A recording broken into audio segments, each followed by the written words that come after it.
Hello everyone and welcome. Today we're going to be talking about feet and how the alignment of your feet, for better or worse, can support the stability of your pelvis, something that is really important, especially when we're pregnant. It's important all of the time, but as we're growing a baby and as we're looking to create stability to support the changes of our body, having our feet aligned well so that the muscles of our pelvis can do their job well is really, really important. Before we get started, I want to show you just a real quick thing of the anatomy of the pelvis. So here's the pelvis, and you're looking at the back side of the pelvis. So we have a left and a right half to the pelvis, and in the back, those two halves meet up with this triangular shaped bone called your sacrum. And where they meet on the left and right sides of the sacrum is called the sacroiliac joint.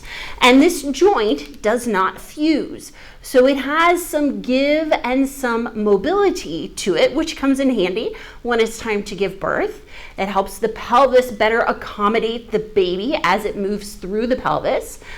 But as we are growing and developing a baby, this area can sometimes become a bit of a troublemaker it's not a troublemaker, it's that it can cause us some problems, some discomfort, sacroiliac joint problems, because there's this uneven muscle support going on left to right.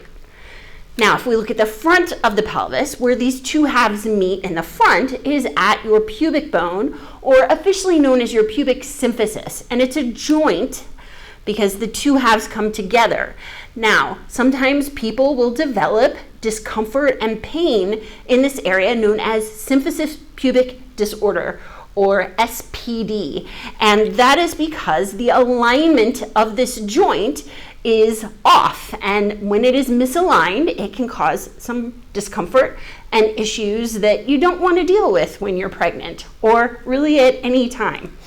So why do your feet have anything to do with your pelvis? Well, your legs, your feet attach to the bottom of your legs travel all the way up, and then they hook in here, right here, at your hip joint. So this is where the head of your thigh bone, the head of your femur, becomes your hip joint, or joins with your pelvis to form the hip joint. And when we have things going on with our feet, whatever's happening with our feet translates all the way up the leg into the pelvis, and it influences these muscles that help anchor the leg to the pelvis. And so when we are standing, what's happening with our feet is going to translate up the legs to what's happening with the pelvis. It's going to influence the forces that are being placed upon the pelvis. And often, what we're doing with one side of our body is not the same as what we're doing with our left side of our body. So we have different habits left to right. And these different habits can create kind of this tug of war on the pelvis that can lead to misalignment of the sacroiliac joints and or of the pubic symphysis. And it can cause problems. It can decrease the stability of the pelvis, and then as we're growing and developing and having to manage more weight, it doesn't lead to happy outcomes. So let's take a look at what you can do to change that. So we're going to work on, your assignment is going to work on keeping your feet straight. And just what do I mean by straight?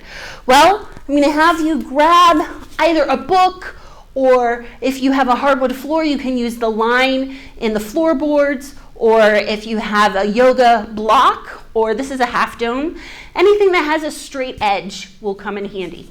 So you're going to take the straight edge and you're going to line up the outside edge of your foot with the straight edge. And you're going to do one side, and then you're going to do your second side.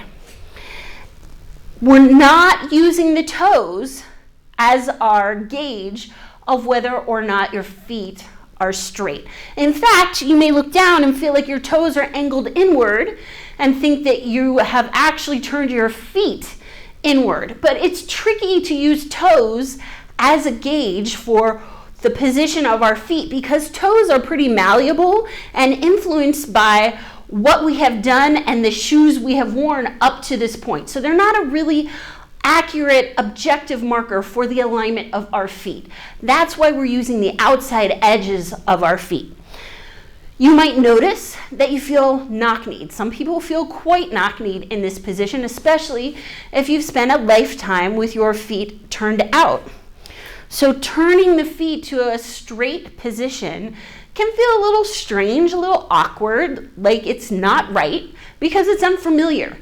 And just a reminder, you don't have to do it all at once. So this isn't about an all or nothing process. This is about meeting your body where it is and making changes gradually if you need to. So if you need to go from a turned out position to a slightly less turned out position, that's still beneficial and helpful. And you can make these changes gradually and incrementally over the next several days. All right? So don't feel like you have to do it all at once. If you do it more gradually, that also has the benefit of giving your muscles and your joints a chance to adjust to a new position without throwing it at it all at once. All right, so now that you're in this straight feet position, you are aligning your feet in a way that they are better able to support your knees and your hips, as well as the muscles that I mentioned earlier that wrap around and form your glutes and help to support and stabilize your pelvis. So often we have this habit of, as I mentioned, doing one thing with one side and a different thing with the other. So you can see here, I've got this foot turned out and my other foot isn't as turned out. Now you can imagine if I stand here like this, and maybe I've got a baby on my hip, so I'm also kind of jutting my hip out, you can start to imagine how what's happening to the left side of my pelvis is very different from what's happening to the right side of my pelvis. There's different forces being placed upon the two halves of my pelvis.